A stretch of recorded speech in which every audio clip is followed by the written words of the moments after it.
you learn all this stuff, and you become just, fantastic at coaching technique, and you become adept at program design, and when do I deload this person, and when do I push, and then finally you get this dream client of this 40 or 50 something guy who's, has lots of money and he's serious. And the first thing you notice is like his lifestyle is a disaster. It's like, fuck, dude, you have to stop drinking.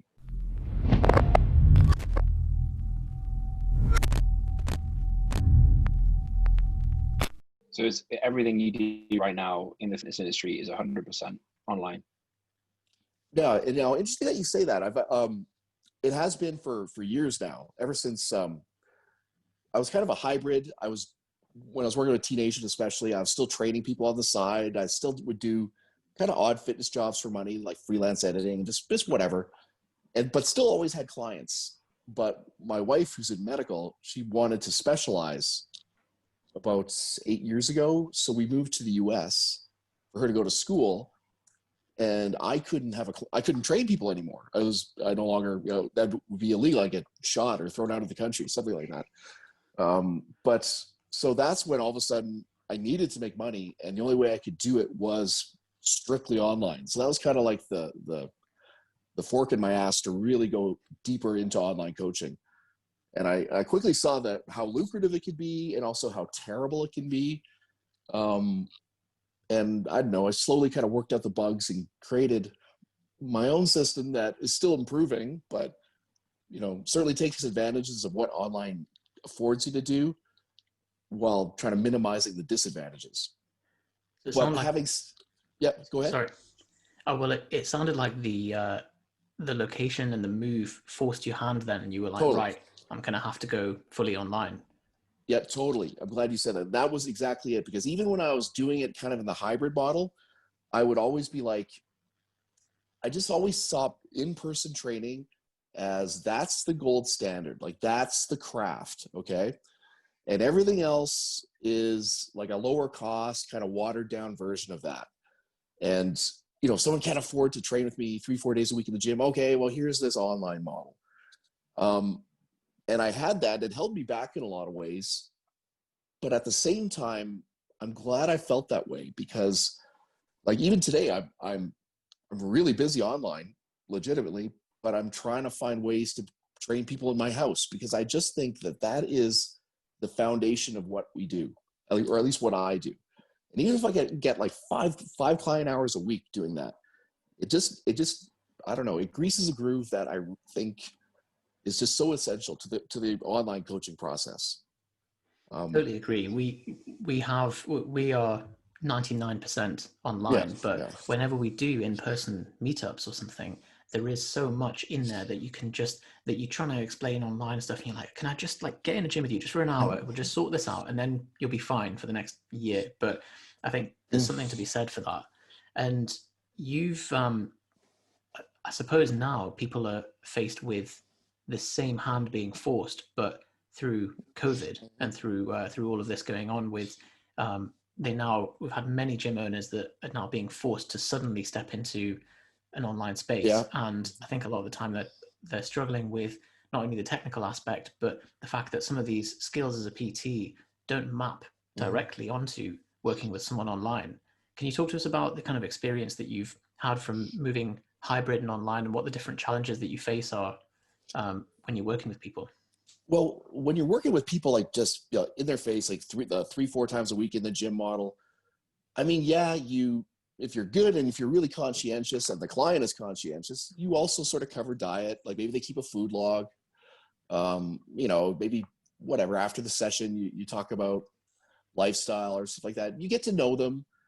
But the focus is always, at least it was for me, the focus was always on what you did in that hour, like the programming you put together and you putting them through it. And if you're good, you're progressing it, you're changing it, you're tweaking it. That's like the lion's share of your focus. And then after the session, you're like, oh yeah, so what do you got? What are you planning to have for lunch today? Oh yeah, you're going to bring me your food log at the end of the week, that kind of thing. But then you go online and you obviously still put the effort into the programming, but it's just not quite there. Like there's not the, there's so much more space for you to see the person as a whole. And I think it's provided by the fact that you don't get the same attention to them physically. You're not seeing them. So you kind of make up for it with looking into other aspects of their lives. And it kind of really lit a fire in me because I figured out, especially with older clients, that like 90% of the stuff that I tweak and optimize and fix relates to lifestyle, and it's just when I could fix that, especially if I can catch it early and work with them, it just makes the program that I put together so much better. Like I don't have to fix shit down the line. So, I find the older the client is to a point, like the more lifestyle is just everything, like especially stuff like stress and overwhelm and trying to do too much and lack of sleep. And then you throw I got a young kid, like you throw kids into the mix, changes everything, just the way people think, the way their priorities are, and stuff that would be like, they'd be stuff that for a younger person, they would be texting you like, oh my God, I ate this. When also when they got a kid or two, they're like, they just don't give a shit. They just go on with their day because they got bigger fish to fry. But those things still matter, Yeah. It's a really good point. And you mentioned having kids as well, where that you are intimately aware of the problems that your niche are facing. And I think this is so important to understand your niche, and also that, yes, like you've got what's going on during that confined window of the training session, but if the lifestyle is just applying the brakes to their progress in every other aspect of their life, then it makes sense to look at someone holistically and say, right, what brakes can we take off? How can we make this ship move faster? And I think this is partly why why younger trainers just don't work very well with niches that they think, oh, well, I'm going to go for the over 40s market because it's more lucrative. And you're like, well, what does a 25-year-old guy with no commitments and no dependents have to offer to this market? I think it's just a huge mistake. We were talking about this the other week, that people really need to go for a niche that they understand and the problems that they've actually experienced themselves, rather than trying to just preempt it, because they're just going to miss the mark.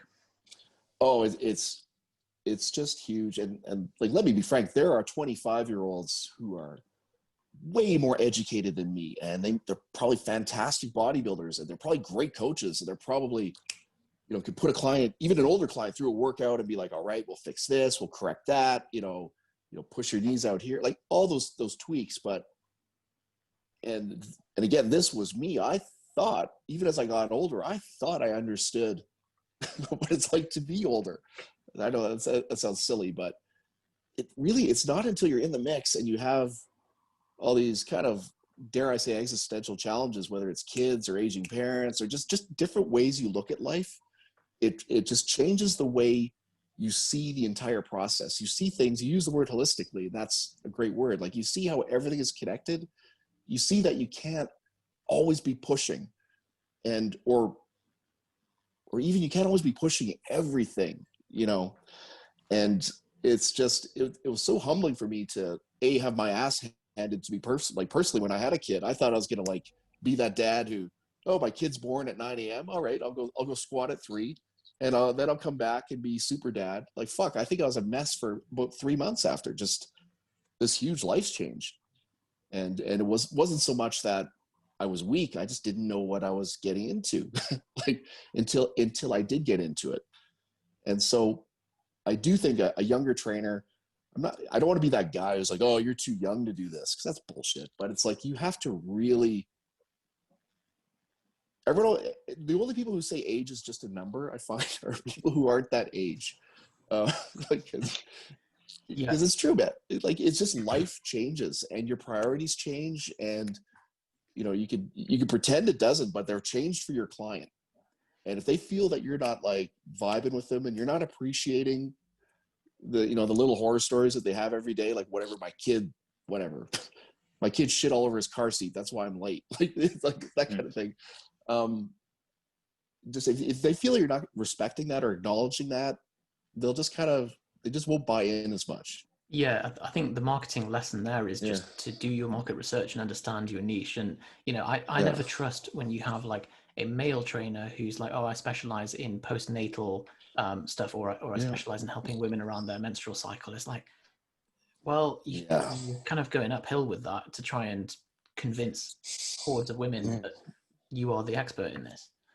Exactly. I mean, yeah, when you're talking like height, like medicine, like OBGYN or something, of course, I mean, the gender doesn't matter as much, but well, even when I say that, I know women who prefer a female OBGYN for the, it's Absolutely. just like, and then when you water it way down to like training and what we do, like, holy shit. Like, I think that's kind of, that's a tough sell to say that, I simply don't go there when, I deal with a lot of guys who are like having hormonal changes and stuff. And certainly it's much more dramatic for women and, late 40s and menopause. And I think I understand it, but I certainly don't understand it. I think I get it, but I don't understand it, or maybe I have that reversed. So I would never go there and try to tell them, how to manage their monthly cycle. Like, it's silly. It's just a sign of just immense hubris of, having knowledge, but not really having experience. This sort of thing, I think, is more, well, firstly, I think offline people have fewer options of who they can work with, because it's just whoever's in the gym, right? Like, that's the market. You have to pick from that. And then people move online and they start to move into these like niches that they think that's where the money is. But it seems like, I think we've certainly experienced this, and I think you're saying the same thing, that online, because you're not the only part of the day that really someone is doing that's critical to their progress, that you can't always see into, is what's actually happening in the session, right? Unless someone's filming their training.